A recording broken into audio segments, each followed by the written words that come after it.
So I'm very excited to have with me on our interview today one of the most successful entrepreneurs that I know personally, somebody who I think is quite a daredevil, as you can see. He'll tell you where he is, right when I introduce him, but he is the founder of China Cash Buyers. He's been featured all over media in Asia, on HGTV.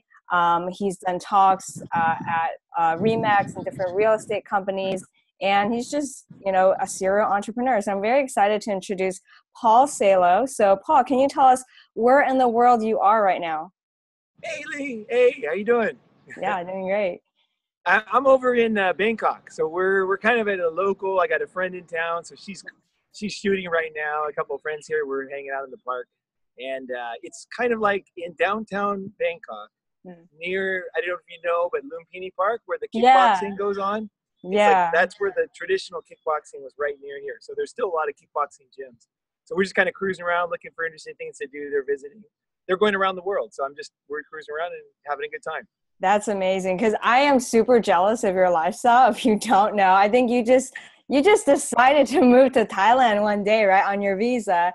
And of course, the way that you run your lifestyle, you can live anywhere. So can you tell us, like, how are you able to live the life that you have right now?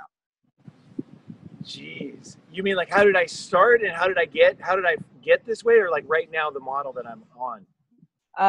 Let's do both, but let's just do right now so you don't overwhelm our audience because I know your Okay, story is like very interesting, but I know we can basically spend a whole day talking about okay.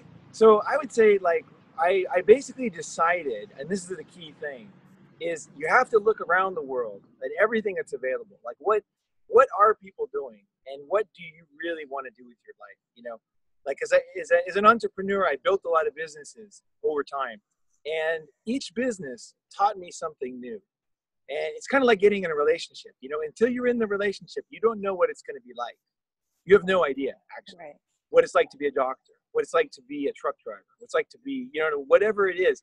And so when I built these businesses, I kind of over time figured out that I didn't want to be stuck in one place. Like I was like, I don't really like this. I don't like being like, I like the fact that if I have an office and I have a big staff and you feel important when you come into the office. It gives you kind of life meaning, I think, for a lot of people. But for me, I don't need that. And I thought, although that is kind of nice in a way because you can kind of mentor a team of people, I thought what I really want at this point in my life is I want total freedom, and I want to live wherever I want to live. So if I'm comfortable somewhere, I'll stay. And if I'm not comfortable, I'll move. But I know the difference. I've done both. So right now I have an internet model. I have a digital product. I have a training course where I teach real estate agents how to sell to Chinese investors. So I did that for a long time in China with a real estate company there. So I'm taking like the knowledge that I had, and I'm kind of like the old apprentice idea. So in the old days, there was an apprentice like for like a goldsmith, and that he would work for this guy for years and years and years, and the master would slowly put his secrets out to the guy, just enough that he wouldn't leave. Right? That's kind of like the traditional apprentice model. And so what I did was I took my course and basically taught my students everything I know. So because I can teach more people. So for example, I don't have one apprentice, right? I have a lot of people all over the world buying my course. And after this call, I'm going to have to do another call for a new buyer for the course. So they can get all my knowledge. I don't have to be cheap with it. I don't have to dole it out, right? I can teach them all the secrets. And because they're all over the world, it doesn't affect me that much. So it really allows me to scale my business, and which I think is much more important, is to really give the good stuff, because I can't do stuff that's fake. So if it was just a business, I'd just get bored and I would stop doing it. Whereas like teaching is like different, because I'm teaching people and I'm watching them kind of learn and improve on the internet, right? Mm. But I get that relationship, that student teacher relationship, and then eventually we become friends. So that's what it is. I have a digital course. I all market all on the internet, like basically with YouTube, which you've seen. And also I do a lot of blog posts. I'll publish different places. Sometimes I'll be interviewed different media. But basically, it's self-published. It's a digital course, and it includes consulting. So the students watch it, they learn, and then I help them, and then they succeed. and then usually we become friends. So that's kind of the model. Everything is on the internet. They pay on the internet. The money comes on the internet, basically. That is so fascinating. I love the fact that, you said, you want to be free, you want to live the life that you want, you went out and got it. So for a lot of people watching, they might be wondering, how did you end up in China of all places? Because I know that, you grew up in San Clemente, Southern California. You're like a beach boy. And then you talked to Wallace about that you lived in a trailer park, which I thought was fascinating. So could you tell us, like, how did you get started? Well, yeah. I mean, my family, like my dad was the first one to go to school in both sides of the family to go to university. And so he graduated as an engineer. And so we had to, they were very young. My parents were like very young when they got married. And so we traveled around basically wherever he could find work. And we would, he would make a freeway somewhere or a curb somewhere. Or then eventually he got into bigger projects and nuclear plants. He worked at NASA. So we basically just went wherever he was working, and then eventually ended up in San Clemente. But then on how did I get to Asia? It was kind of started with a teacher, actually. I had a teacher in 5th grade, and the teacher had been to China. She was actually a missionary. She was born in China, and her parents were missionaries, and they got kicked out when the revolution happened. And in 1949, I think they were out a little earlier than that, like maybe like 1941. But they got out, and they had to get out. And so, but she had this great love for China. She made us read The Good Earth. And I just had a real, I was very fascinated from like 5th grade. I was fascinated with China. And so I thought, I want to go over there. And then after school, I finished school, and, there was a lot of stuff happening. Like the wall was falling in Eastern Europe, and I was I went around the world. So I stopped in Sweden. I was working there. And the wall fell, and man, that was so exciting, Lee. I can't even tell you. Like, the people were like, "Is this like this?" There was an exuberance you can't even imagine. And for me, it was very infectious. I was like, "Whoa!" Like people were getting shot going over this wall until then, right? It was like people were like kind of like slaves. Like it was like an intense time, the Cold War, right? Mm-hmm. And so that time, I had a friend in China. He was studying at Beijing University, and he basically said that the Tiananmen uprising was happening. The students were protesting, and I was like, "Well, that's very interesting." I said, "I want to go because the wall had fallen, and I had been reading in the newspaper, and I thought, I want to go. I'm going to go to China. I'm going to be part of the wall falling in China, right?" So I actually went. I took the Trans-Siberian Railroad to Beijing at that time, but I got there too late. So once I got there, everything was finished. It was all cleaned up. But what happened to me was I started to. People would come up to me. You're just living your life, right? Like as a young person, right? You don't even know, that much about life. I was just young. I was just like cruising around. But people would come up to me and they would like grab me and super, super serious, tell me super like intense stories of their life, what happened and like what they felt and like, please tell the world and all this stuff. And I was like, this kid just kind of like going around and like people were like telling me this stuff that was like absolutely like frying my mind. And I wasn't ready for it. So I'm a little bit embarrassed about how I wasn't able to like maybe really in depth understand people, but it changed me forever. And I realized, man, the world's like full of like stuff going on. Like I got to get out there, man. I love this. I don't want to just sit in Starbucks. You know what I mean? I don't want to just sit around. Like I got to do something. I got to get out there. So, and I was already interested in China. So I ended up, going to China. But at that time, like I said, the whole uprising had happened. Basically foreigners, there was no foreigners in China. But I got around, I went all over China, and then I realized I couldn't stay because I couldn't get a visa. So I went to Japan, ended up being in Japan for a long time, and then going back and forth to China and finally moving full-time to China. And then once I got there, just figuring it out. I had no idea what I was going to do. I had no friends in China. Wow.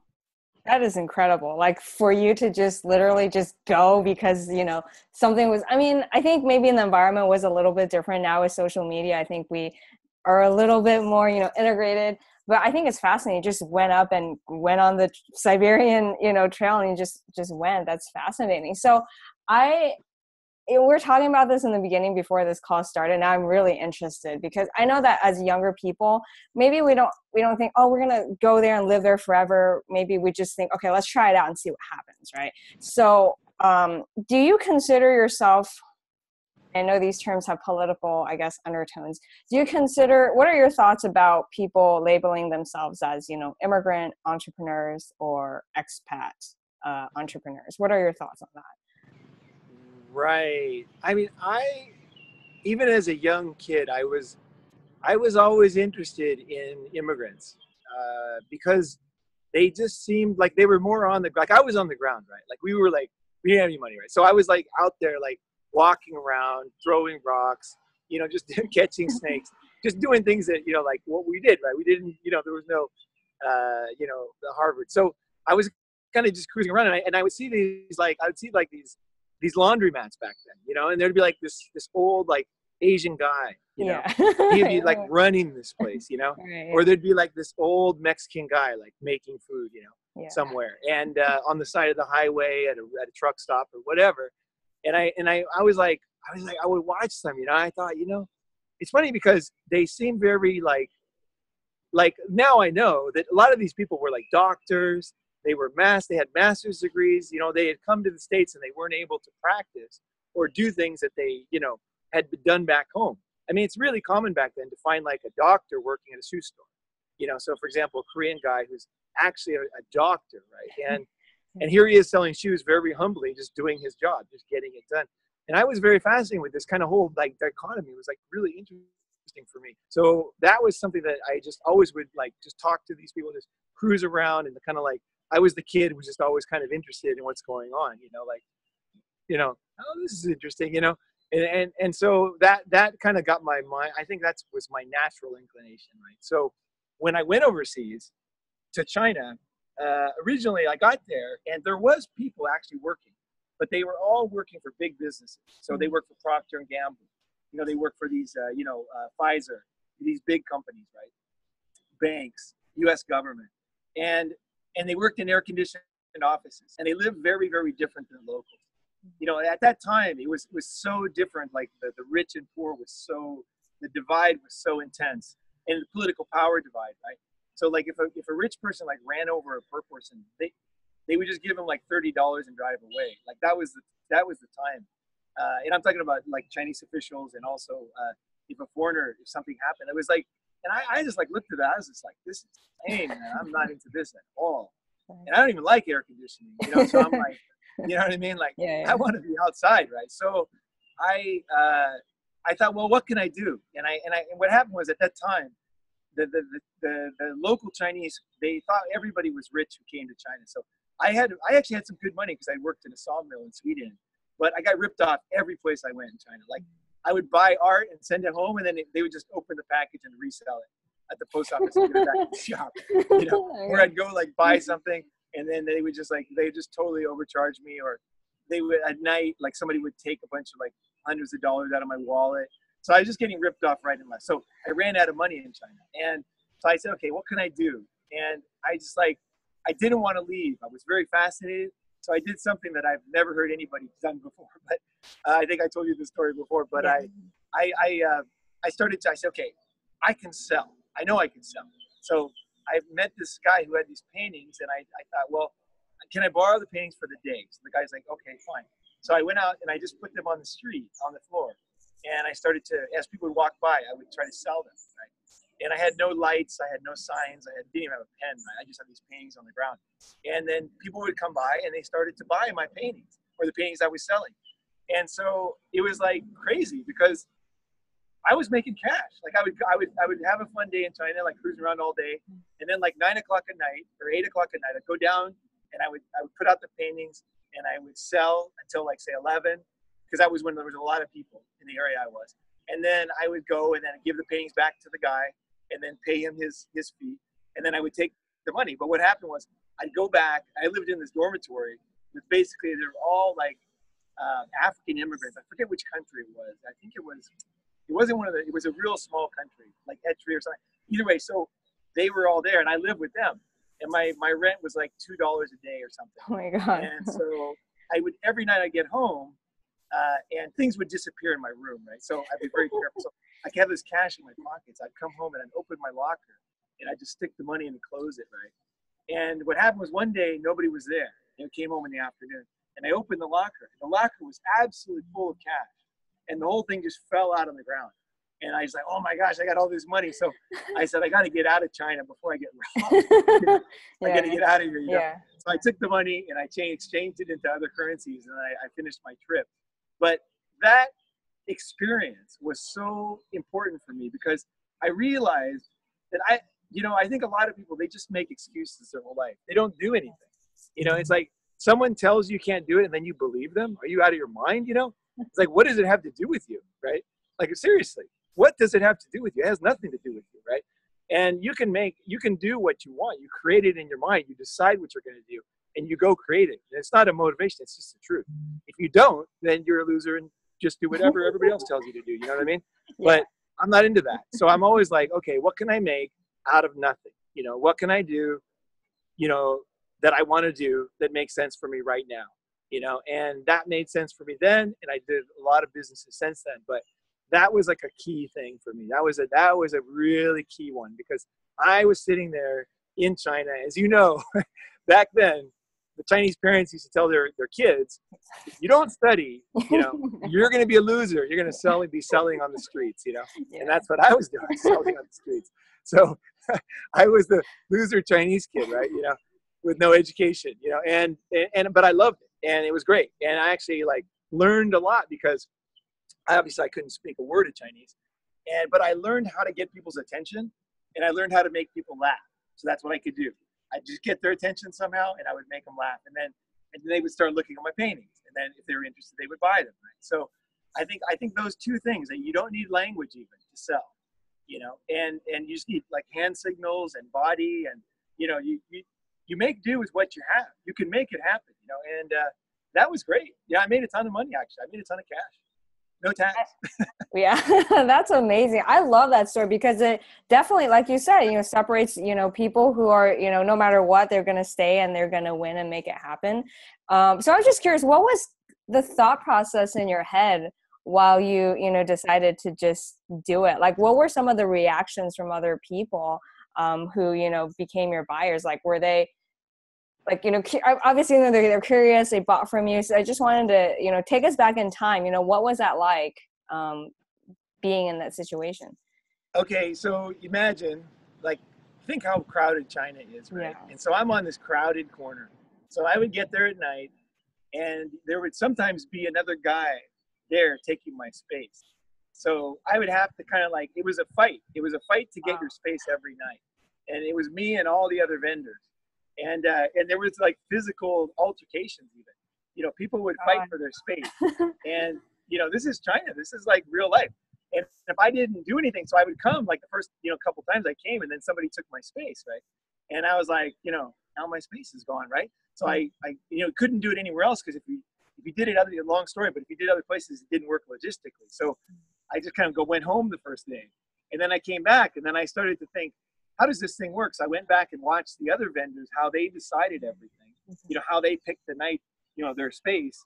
And then I realized that they were pretty confrontational. And they're like, this is my space, get out of here. And so I said, okay. So I went back the next day and I picked my space and I basically, fought for my space and got my space. And then I think the guys after that, they kind of accepted me, right? They're like, oh, this guy's all right. He's serious, Yeah. And so, that was one thing. The other thing is it was very dark at night. So, and there's so many people in China at the time. Everybody was wearing pretty much Mao suits at that time. And, there was no colors. Women dressed the same as men, pretty much. And it was very drab at that time. And both in fashion and a lot of things had been destroyed in the Cultural Revolution. A lot of the temples were basically dilapidated at the time.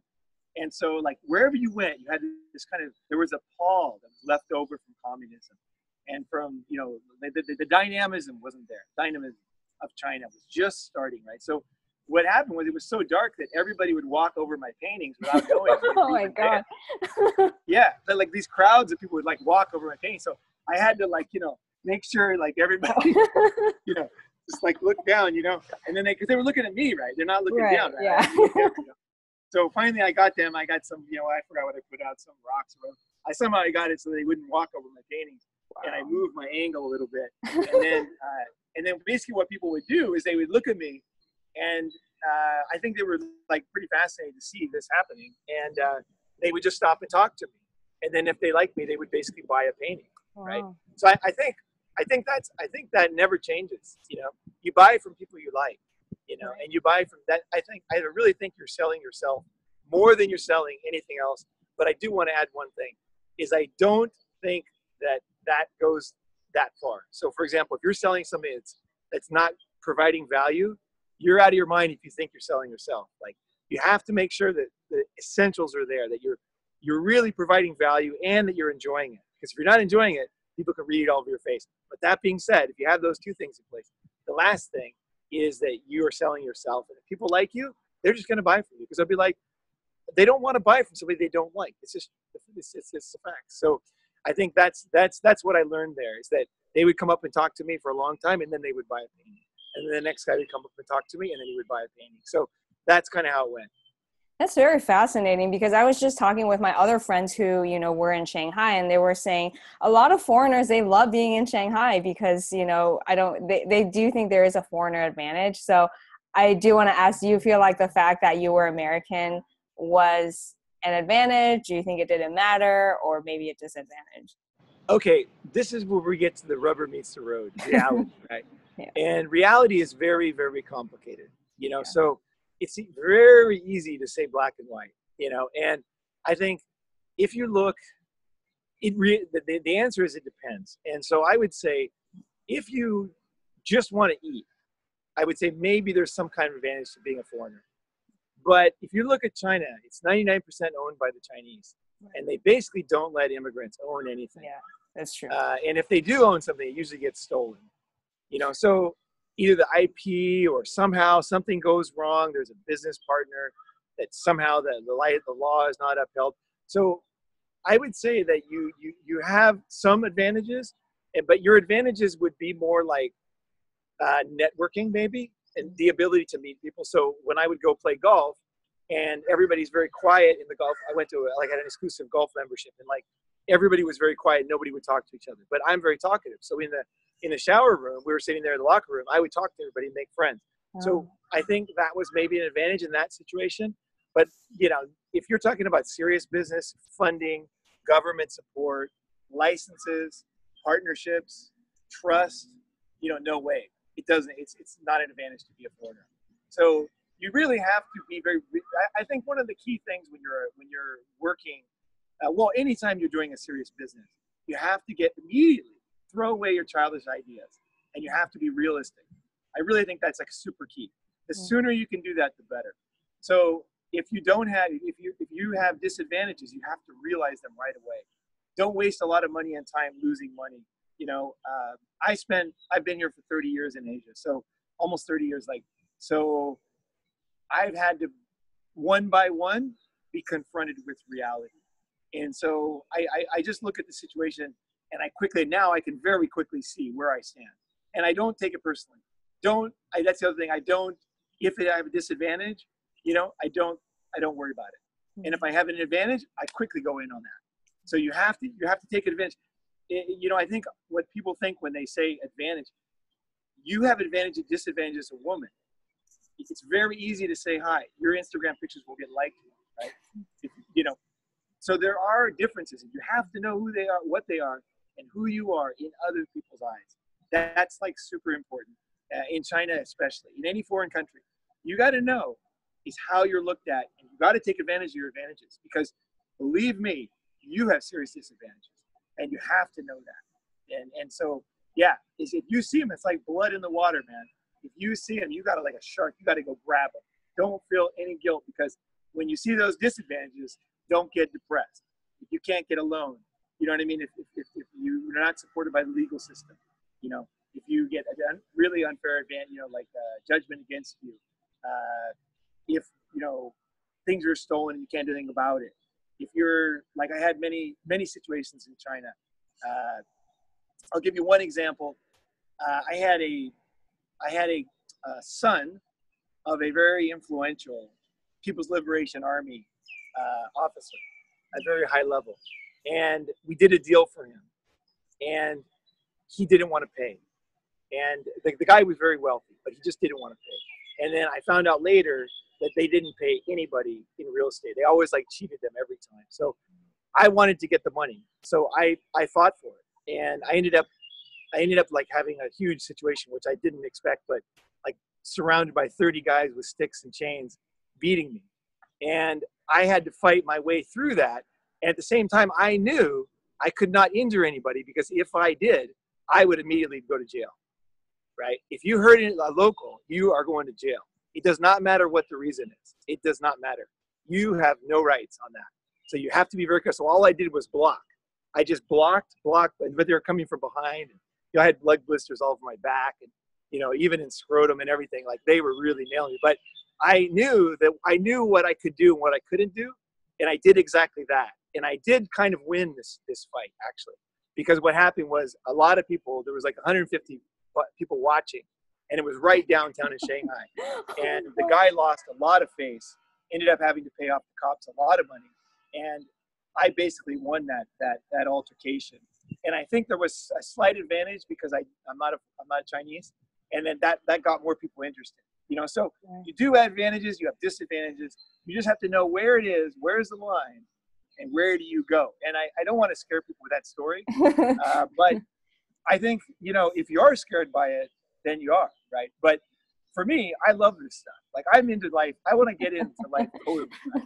Whether it's loving, traveling, writing, like whatever it is. Like I did that because the reason why I did that is because one of the persons in my company did that deal. And I wanted to make sure they knew I was going to fight for them. As a boss, I do not let my workers work hard, and I don't care. I care, right? I actually care. And I will get in there and fight to make sure that they get what they deserve for the work they did. So a lot of people, they have no guts. So when something comes up, the boss just shrinks away, right? Or lies or takes credit. I don't like that at all. So I think that's kind of the way that would be a good example of my basic philosophy. But it's not like this is going to happen to you if you go to China and start a business, but it is possible. China is a rough and tumble place. Right. Yeah. It doesn't look like it, but underneath, there's a lot of stuff going on. The longer you're there, the more you'll know what's going on. So I could have avoided that whole thing, and I knew it, but I didn't want to. I wanted to make a point to my company and to the people that work with me, and also to my friends too.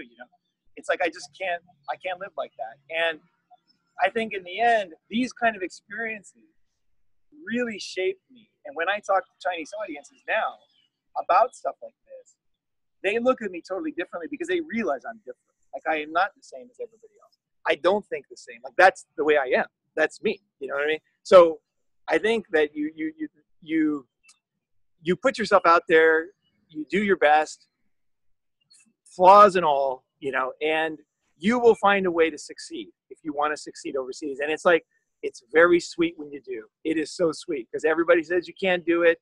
And I say the one last thing about that is people will say, that you get cheated, right? And I said before, like, IP does get stolen, right? But it's like, hey, what are you going to do in life? Like, I'm not going to let that stop me, right? I'm going to keep going. And then what happens when you go through it, you're the 1 out of 100 or the 1 out of 1,000,000, whatever it is. And then you're like, and then like you can enjoy the fruits of the thing, right? That company ended up doing very well. We ended up getting some very big clients. And I feel like my clients, my friends, all looked at me differently after that. And we had some other things that happened too. But I think when you're overseas, you have to be willing to either run or go in. And, that's something you have to think about when you're overseas. So it's not all roses. It's not all advantages. It's not all disadvantages. It's a very complex mix. And you have to know what it is. It's your job to know how they see you, how you are seen. And every person's different. A woman, a man, depending on how you look, the Chinese are going to look at you differently, right? But as I said before, it's not an advantage or a disadvantage. All it is, it's like you're playing a game of cards and you're getting different cards. And I look at my cards, okay, here's the cards I have. Now, because I've helped so many entrepreneurs now with my course, that I can look at their cards and I can say, okay, you're like this. The Chinese are going to do this. They're going to see you this way. Here's your advantage. Here's how you can do that. And here's what you should definitely avoid, right? So don't spend money on this. I would focus my attention on that. So that's what I do with my courses. I'm able to individually look at the people. I know how I'm looked at. I know how my friends are looked at, and everybody's looked at differently. So don't cry in your coffee. Figure it out. Take advantage and really get through the difficult time. And it's so sweet because you end up in a very unique position, you know, and you end up meeting people you would never meet before. You know, I have like the insane network that I would never, ever have if I was back home. I mean, my network is crazy. Like really, sometimes I just think to myself, like, how do I know? Like I have all these, like, and they're powerful. Like, how did I do this? It's like, I did it because I did something unique, right? So that's what I would say, advantages and disadvantages. Yeah, that's amazing. I do think you're an incredible guy, and I'm glad that you share more details about the fight, because those are things that I think you see in martial arts movies, but it's not real life, but you actually live that. So that's incredible, you know, from being able to just choose an office job, but, you know, deciding based on your values, you know, you wanted to do your own thing, and then going out and selling pictures and just freaking killing it, even without knowing the language, and starting your own, you know, real estate company. So can you tell us like how you made that transition from like, you know, selling pictures on the street in Shanghai to, you know, starting your own company? Okay, well, there's no easy transition. Transitions are in movies, right? You know, the transition between scenes. The transitions in real life are more I don't know, like a bomb or, you know, remnants or something. It's like, boom, what worked, what didn't, what can I do next, right? So I tried everything. I'll just real quick. I tried to, let's see, I started a pill making company making health supplements, and my partner ripped me off. I lost pretty much everything. So that went, then I thought, okay, what am I going to do next? So I tried all kinds of things. And basically I went to China with a bunch of money, but I ended up spending all my money, and I was down to my last, I think it was $5,000 or $6,000. And I was really getting worried. I was really getting worried. And so I rented an apartment in Shanghai, and I rented a big apartment. And Craigslist was new, and nobody was using it in China. And so I said, and also nobody was subleasing, because subleasing was illegal, because the Chinese would traditionally get like 1 million people in one house. So they had very tough laws about it, but China was just changing. China's so complicated. You have to have such a feeling on the pulse to really know what to do. It's never that clear. But I felt, and it looks like in retrospect I was right, that the government was letting up on it, even though the laws were still super draconian. Like Chinese laws about subleasing are way worse than America. They're very harsh, right? You're responsible if a fire happens in a building. Let's say there's 1,000 apartments. You're responsible for the whole building if the place burns down, right? And so, you know, like these kind of laws, right? So I was like, oh, okay, this is harsh, but I thought, okay, it's going to work. So I rented a 3-bedroom, and I rented out the 2 bedrooms. So I still remember the guy. He's still a friend of mine. He's probably going to watch this, Fabio. Fabio was our first client. Fabio came in, and he was like a light. He was always like, Fabio, you know, he was like a classic Italian guy. He's new from Italy. He was always in a good mood. He's like, you guys are great. I'm going to help you. So he started telling everybody, you know. So we leased out the 2 rooms, right? And lived in the 1 room. There was 3 bedrooms. And the money came in, but it wasn't very much, right? Because we weren't charging a lot. So we were just making a little bit over the rent, right? But we saved enough. We rented another apartment, then another apartment, another apartment. Everything was illegal. And we ended up with 48 or 49 apartments that we were subleasing. Wow. And then at that point, I said, I remember exactly, we were walking down, I forgot which road it was. It wasn't Beijing Road, but it's the other one parallel. And I just was walking with my partner and with my friend. I said, we got to close them all. All the apartments were closing. Because I realized the liability was too serious. It was way too serious. If there was a fight, if anything happened, we would be in prison, you know? And even though it's like totally unfair, right?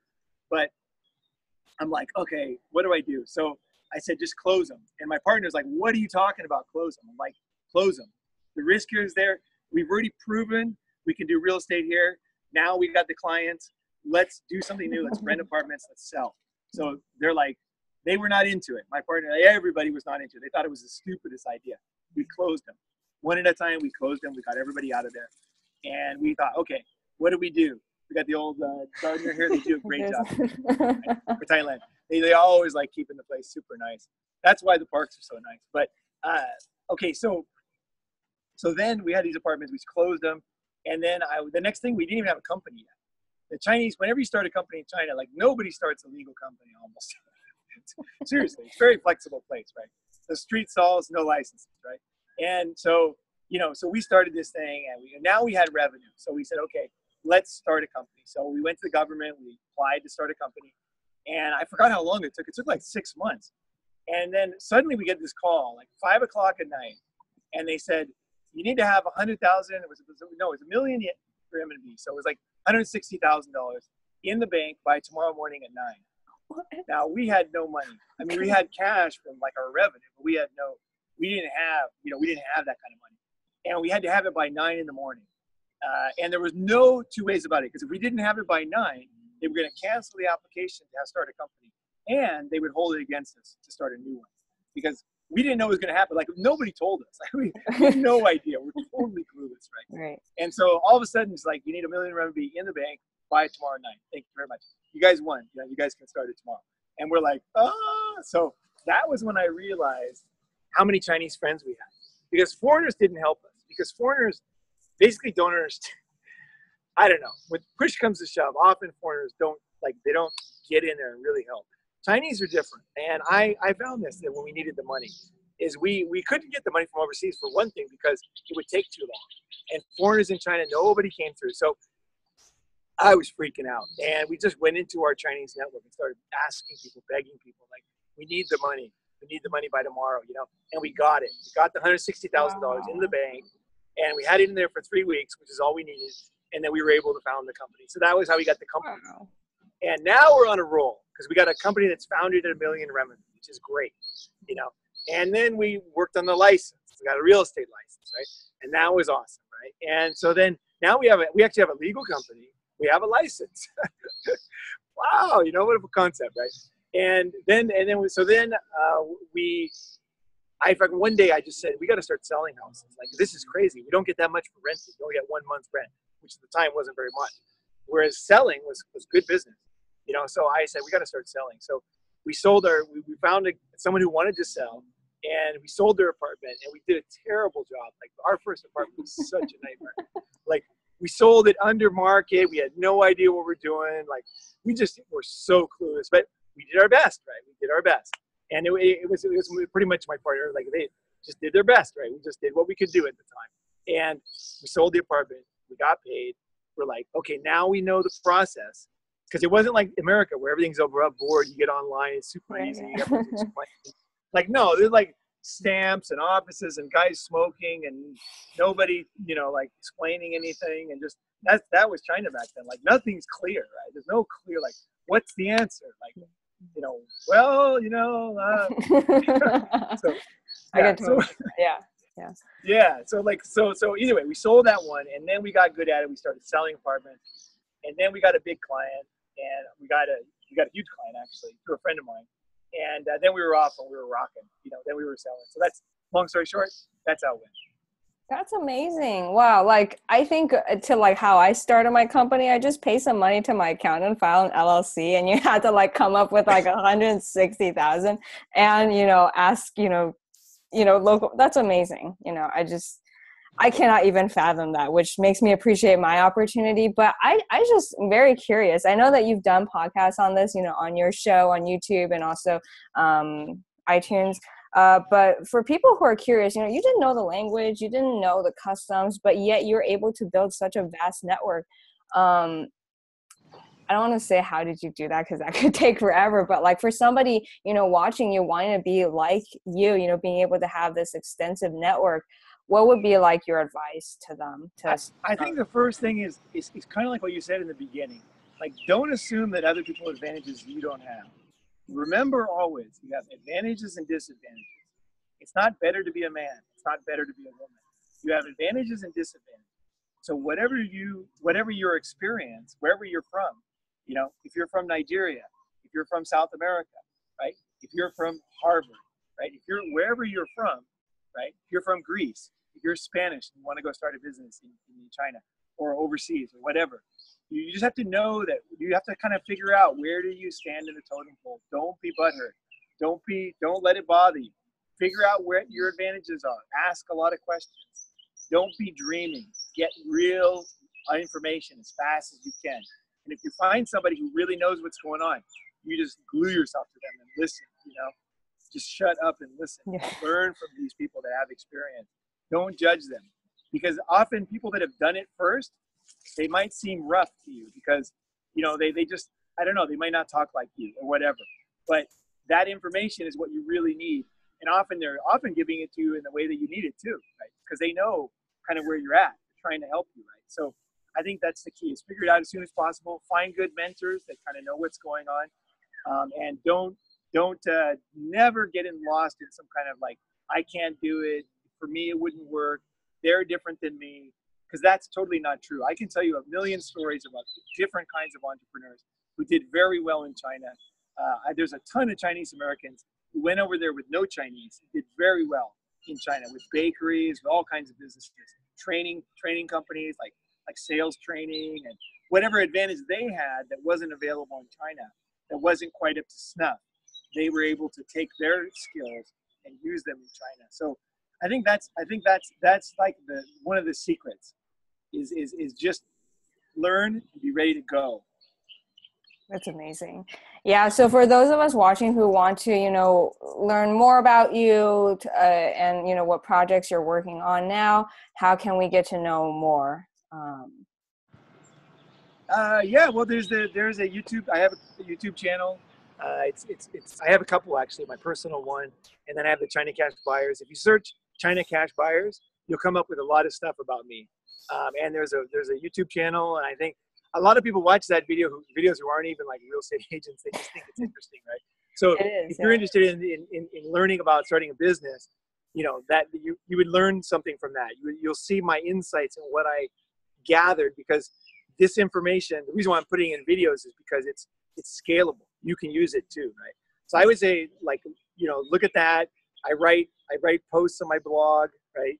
On China Cash Buyers blog. I post on LinkedIn, and I would say just to in general, you want to just study as many people as you can, right? So I don't know who it is now, but if you just search like let's say you want to start a business in Japan, like starting a business in Japan, just get on Google, start watching videos, start studying, because there's a lot of information out there.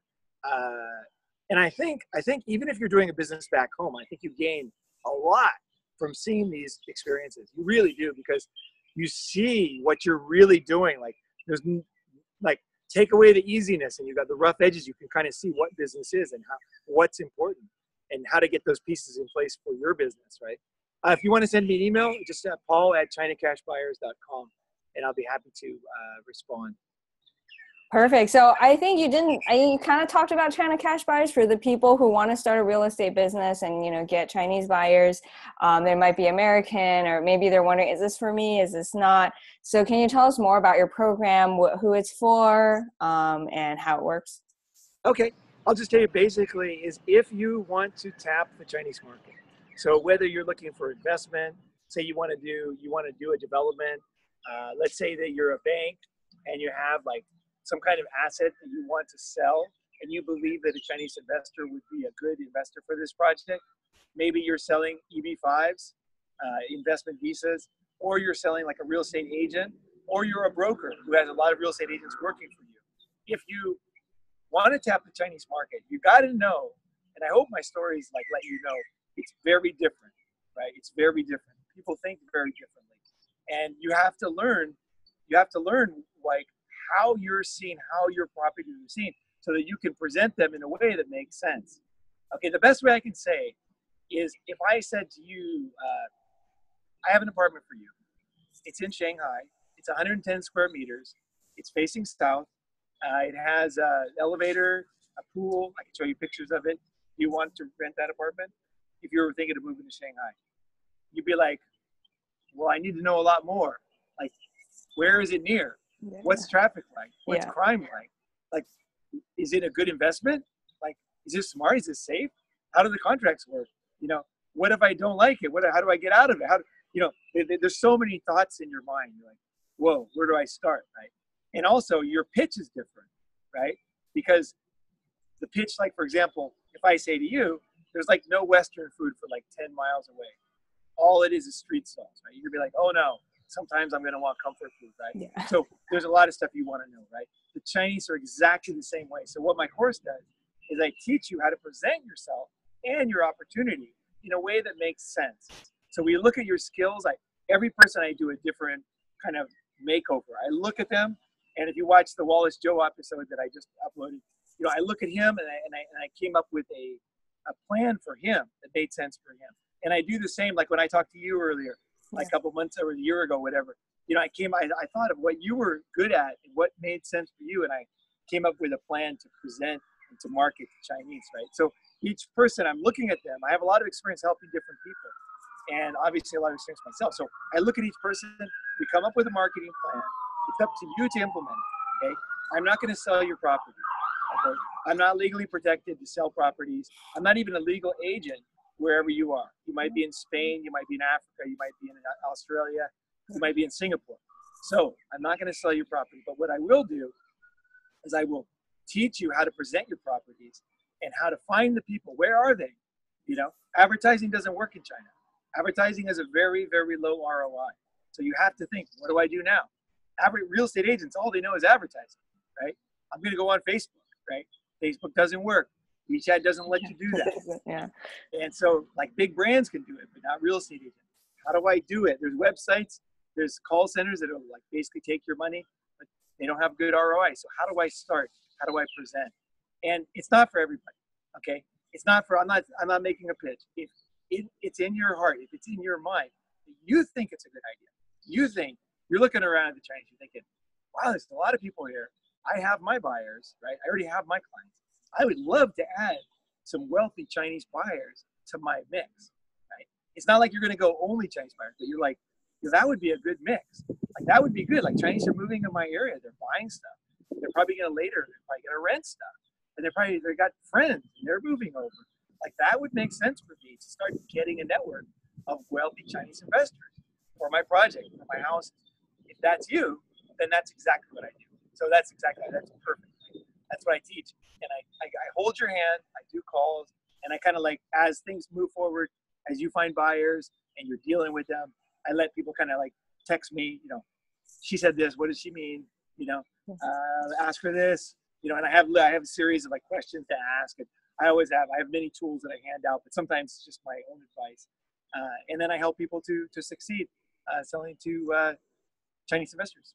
I love it, because just before this interview, I was watching your, client success story, and I was like, this is so cool. But yeah, if you have any interest in diversifying that, actually, I think most immigrants start off as realtors because it's something that everybody understands. A lot of, great businesses start off that way. So definitely check it out. I'm going to be dropping a link down below so you can also check it out for yourself. Paul, is there anything else you'd like our audience to know? Most of them are interested in immigration or entrepreneurship, one of the two. Is there anything else that you want to share that you didn't get a chance to talk about? I just say that I think that you are a fantastic role model for them. That's why I mentioned you in the Wallace interview, because I think you're kind of shining a light on something that's super important for people. Is they need to know how to go to the next step, right? They go to Harvard, they go to a good school, but then what do they do next? How are they successful? Like that doesn't bring success, right? There's another step, and you're teaching them that step. And also you're the perfect person because you actually did it, right? So I think I would say to the audience is to watch more of your videos and encourage you to produce more content, more helpful content for people. Because I think that would be, it's not just one person. It's like, it's a team, and I think I love your stuff. I watch your videos. I like your Chinese videos too. I watch those, it just keep your eye out there for good people that are giving good information, because there's not much out there. Wow. Thank you so much. That's a huge compliment to me. Really appreciate it. So thank you so much. And again, it's Paul Salo from China Cash Buyers. Thank you so much for being, the inaugural person for the show, and hope to have you on for many other episodes to come. Thank you so much. Awesomely. Thanks. Thank you.